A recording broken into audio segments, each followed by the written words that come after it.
It's beginning to look more and more like Donald Trump's literal last words will be about his election victory. Dude cannot get enough of talking about it, and he's not constrained by the facts or any connection to reality when talking about it. Yesterday, he had a new theory driven by a right-wing conspiracy site. He tweeted, "Wow, report just out. Google manipulated from 2.6 million to 16 million votes for Hillary Clinton in 2016 election.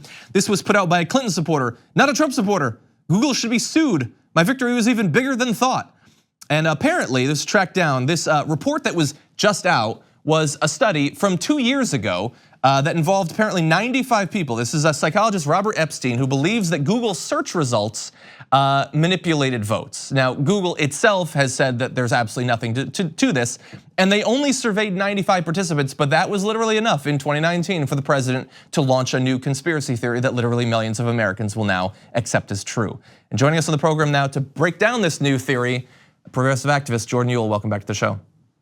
John, thank you for having me. Glad to have you here. Wish we could be talking about something more positive, but we're back on these theories. What do you think about it? So, I mean, the fact that we're having this conversation just reflects like this nightmarish, like hell world that we're living in. So, like you said, this isn't a new study. It was something that Trump saw on Fox Business a few minutes before his tweet. Fox Business was talking about this and pushing this, again, this conspiracy that social media and Google is out to get Republicans and Trump. And they, again, falsely claimed that all these votes were manipulated. And when you boil down what this study was, like you said, it was 95 people, very, very small sample size.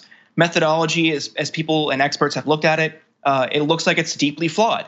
The system was designed to make no difference between an investigative piece in the New York Times or a solid piece of journalism in a flagship newspaper, and they couldn't distinguish that between a pro-Trump puff piece in Breitbart. And the value systems were equally weighted, which led to this deeply flawed finding that these people were influenced, right, because of distorted search results. They then used that and applied it to a much wider audience, and that's an issue with external validity. You can't apply this tiny sample size to 2-some million people and expect it to be sound. Where Trump got this 16 million number, like nobody knows. Even the person who authored the study has no idea where that came from. It is completely farcical. But again, as we've talked about on the show time and time again, this pipeline between fringe right-wing conspiracy theories making its way through different blogs and outlets onto Fox News, onto Fox Business, in front of Trump's eyes and onto his Twitter feed, and then millions more people now believe it. It's great analysis there. I want to ask you a question though, because you have to watch a lot of right-wing media. I don't watch much Fox. I certainly don't watch Fox News. I'm not a businessman myself. What is Fox Business? Because you said that this was being covered on there. It doesn't seem to have anything to do with business. I recently saw a supercut of attacks against the lack of spirituality in the Democratic Party on Fox Business. Is it a business network? Sometimes. So Fox, in theory, it should be. Fox Business is kind of like this corporate PR outlet, right? And like the business arm of Fox Corporation and Fox News. But like you said, it delves into other political issues. It's just another apparatus for the right wing and corporate infrastructure to exert influence and power over the country.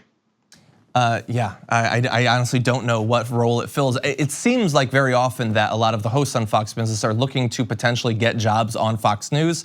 I don't know, maybe I'm reading in too much there. Thank you for watching this clip from the Damage Report. For more content from the show and access to TYT Network members only exclusives, go to tyt.com/Brooke. Wait, no, it's tyt.com/John. Go to tyt.com/John to sign up.